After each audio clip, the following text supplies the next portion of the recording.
Assalamualaikum warahmatullahi wabarakatuh. Saya Rika Bekti Nurwahyuni, NIM 233161026 dari Prodi Tadris Matematika kelas 1B akan menjelaskan mengenai hadis sahih, hasan, dhaif beserta pembagiannya.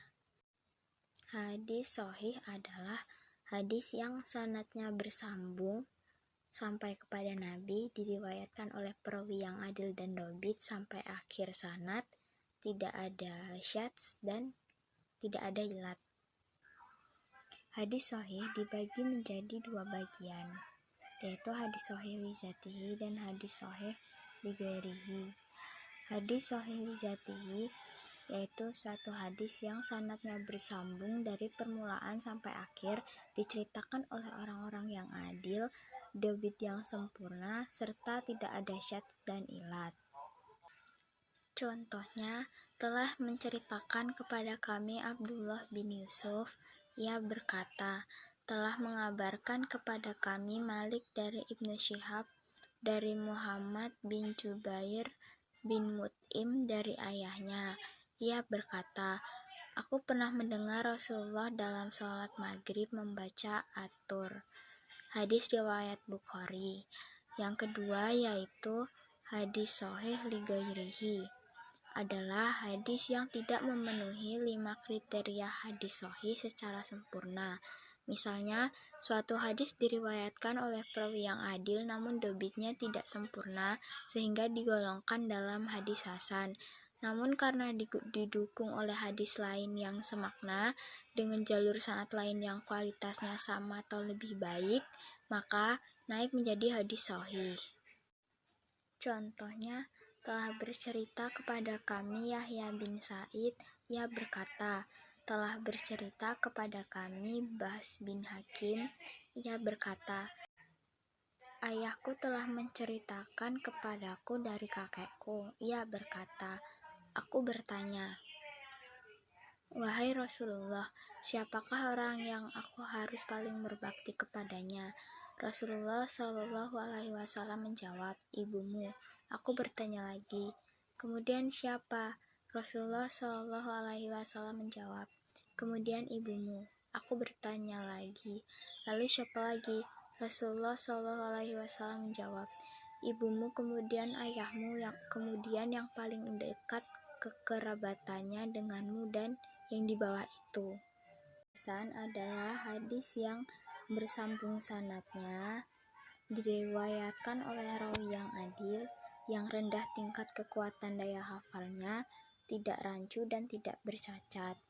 Hadis hasan dibagi menjadi dua bagian, yaitu hadis hasan li dzatihi dan hadis hasan li ghairihi. Hadis hasan li dzatihi adalah suatu hadis yang telah memenuhi persyaratan hadis hasan secara utuh. Contoh, telah menceritakan kepada kami Qutaibah, telah menceritakan kepada kami Ja'far bin Sulaiman al-Jubai dari Abu Imran al-Jauni dari Abu Bakar bin Abi Musa al-Asy'ari berkata, aku mendengar ayahku berkata saat ia di hadapan musuh. Bersabda Rasulullah Shallallahu Alaihi Wasallam, sesungguhnya pintu-pintu syurga di bawah bayangan pedang. Hadis riwayat At-Tirmizi. Hadis hasan li ghairihi adalah suatu hadis yang meningkat kualitasnya menjadi hadis hasan karena diperkuat oleh hadis lain. Hadis hasan li ghairihi merupakan hadis yang memiliki kelemahan yang tidak terlalu parah, tetapi halnya rawinya dhaif tetapi tidak keluar dari jajaran rawi yang shikoh, atau rawi mudallis yang tidak menyatakan bahwa ia meriwayatkan dengan cara asima atau sanadnya munqati, tidak janggal, dan diriwayatkan melalui sanad lain yang sederajat atau lebih kuat, dengan redaksi yang sama atau hanya sama pada maknanya.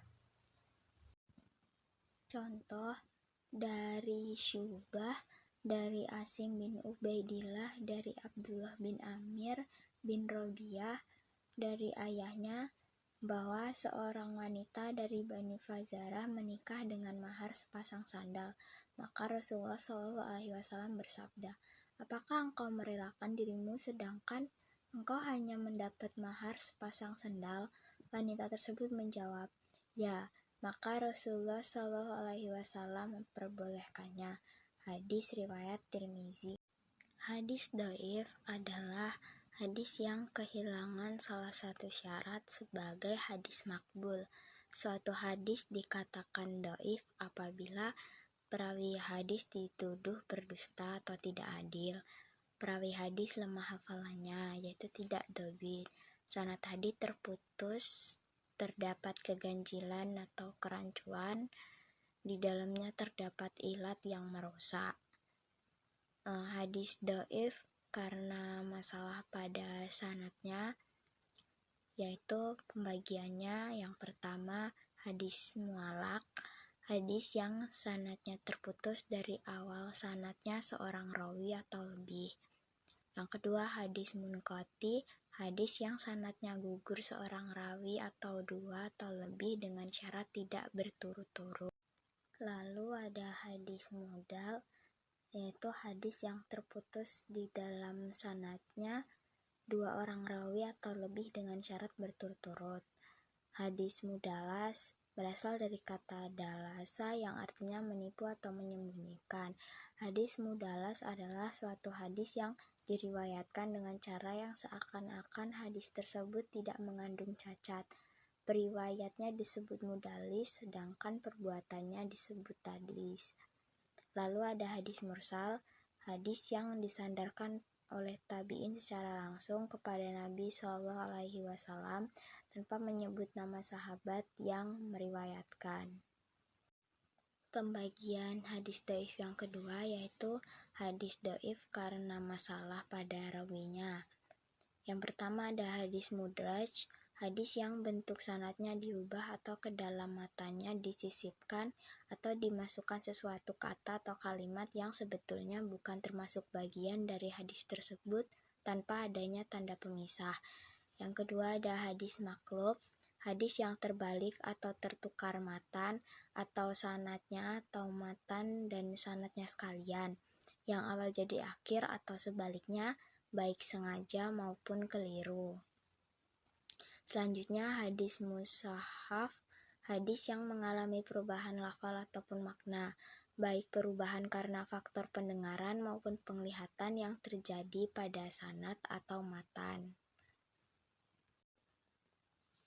Hadis mutharib, hadis yang diriwayatkan dari seorang rawi atau lebih dengan beberapa redaksi yang berbeda dan dengan kualitas yang sama, sehingga tidak ada dapat diunggulkan dan tidak dapat dikompromikan.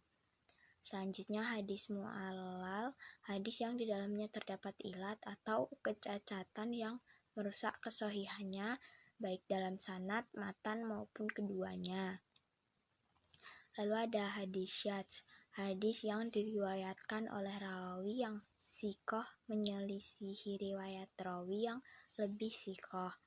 Selanjutnya ada hadis mungkar, hadis yang riwayatnya dari rawi yang dhaif menyalahi riwayat dari rawi yang sikoh.